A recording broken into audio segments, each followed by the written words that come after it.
నిజంగానా?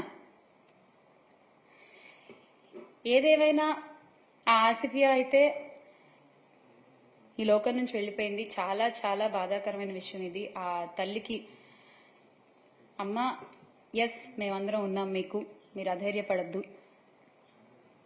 ఇది ఆసిఫియా సంగతి.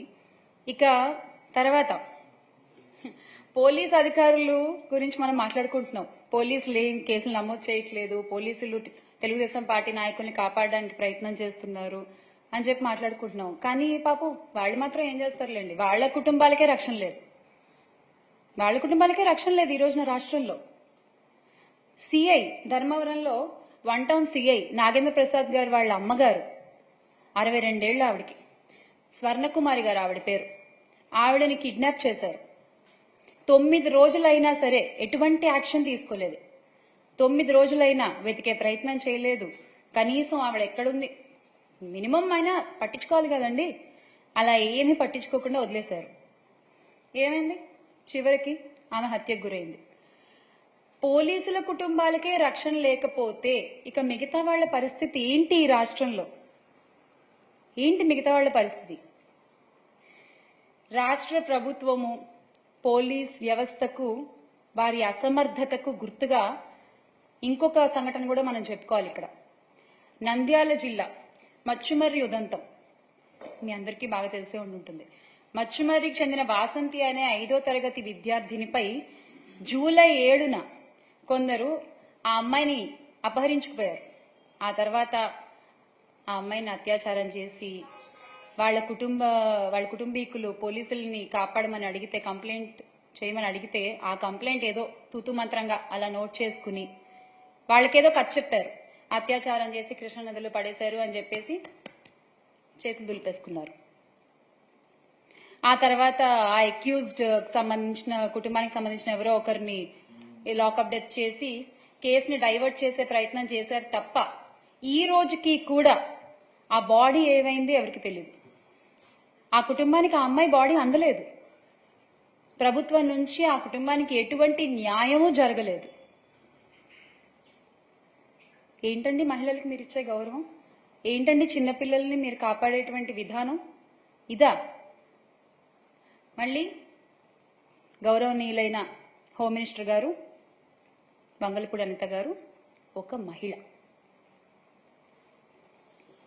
ఇక కృష్ణా జిల్లా గుడ్లవల్లేరు ఇంజనీరింగ్ కాలేజ్ విషయం తీసుకుంటే 300 మంది అమ్మాయిలు రోడ్డెక్కి బాబు మా వీడియోలు అక్కడ ఉన్నాయి అని లబో దిబోమని మొత్తుకుంటున్నా కూడా గుట్టు చప్పుడు కాకుండా ఆ ఇష్యూని భలే మట్టు పెట్టేశారు. అసలు అంటే ఇమ్మీడియట్ గా హాలిడేస్ ఇచ్చేసి, ఇమ్మీడియట్ గా పిల్లల్ని వాళ్ళ ఇళ్లకు పంపించేసేసి, అసలు ఇక్కడ ఏం లేవు, అసలు ఇక్కడ ఏమి జరగలేదు.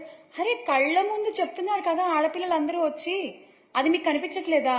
కావాలని చెప్తారా? సరదాగా చెప్తారా ఆడపిల్లలు ఇలాంటి విషయాల్లో? ఇంకొక ఇంట్రెస్టింగ్ విషయం ఏంటంటే ఇందులో లోకేష్ గారు కూడా అసలు ఇక్కడ కెమెరాలు ఉంటే చూపించాలి మీరు అని చెప్పి క్వశ్చన్ చేయడం అనేది చాలా, అసలు ఏమని సంబోధించాలో కూడా నాకు అర్థం కావట్లేదు. అది ఆయన ఒక గౌరవనీయ పదవిలో ఉండి ఆయన అసలు అలా మాట్లాడొచ్చా? ఎంత అండగా నిలబడాలండి ఆ అమ్మాయిలకైనా. కానీ ఆయన చేసిన పని ఏంటి? ఉన్నాయా కెమెరాలు? ఎక్కడున్నాయి? చూపించండి. ఇదా? మళ్ళీ మీ మంత్రి శాఖలో ఒక మహిళ ఒక గొప్ప పదవిలో ఉండడం, హోంమంత్రిగా. చాలా అన్యాయం అండి ఇది, నిజంగా చాలా అన్యాయం. ఇదే జగనన్న ప్రభుత్వంలో తీసుకున్నట్లయితే క్షేత్ర స్థాయిలో మహిళలకు, చిన్నారులకు, బాలికలకు జగనన్న ప్రభుత్వం అండగా నిలబడింది. దిశ చట్టం ద్వారా ఆ దిశ లక్ష్యాన్ని ఇమ్మీడియట్ గా చేరుకోవడానికి మొబైల్ పోలీసు వ్యవస్థ, మహిళా పోలీసులు, వాలంటీర్లు అందరూ ఒకరికొకరు చేదోడు వాదోడుగా ఉంటూ అసలు ఇలాంటి సంఘటనలు జరగకుండా అడ్డుకునేవారు. జరిగినా ఇమ్మీడియట్ యాక్షన్ తీసుకునేవాళ్లు, బాధితులకి న్యాయం జరిగేది, తప్పు చేసిన వాడికి శిక్ష పడేది. అంత గొప్ప వ్యవస్థని మీరు భ్రష్టు పట్టించారు. అడ్డు అదుపు లేకుండా ఈ రోజున నేరగాళ్లు చెలరేగిపోతున్నారు. ఎందుకు ఆగుతారు? ఇలాంటి గొప్ప గొప్ప వ్యవస్థలు ఉన్నప్పుడు వాటిని అలా ఉంచితేనే మంచిదేమోనండి. ఏమో నాకు అనిపించింది నిజంగా ఈ రోజున. ఇక తప్పుడు ప్రచారాలు, అభూత కల్పనలు సృష్టించి ఆ నీడలో చంద్రబాబు గారి ప్రభుత్వం తప్పించుకోవాలని చూస్తున్నారు. ప్రతి విషయంలోనూ అలాగే చేస్తున్నారు. ఏమనుకుంటున్నారు? ఎవరు చూడట్లేదు అనుకుంటున్నారా? లేకపోతే చూసినా పట్టించుకోవట్లేదు అనుకుంటున్నారా? ఎవరు అడుగుతారులే అనుకుంటున్నారా? ఏమనుకుంటున్నారు మీరు అసలు?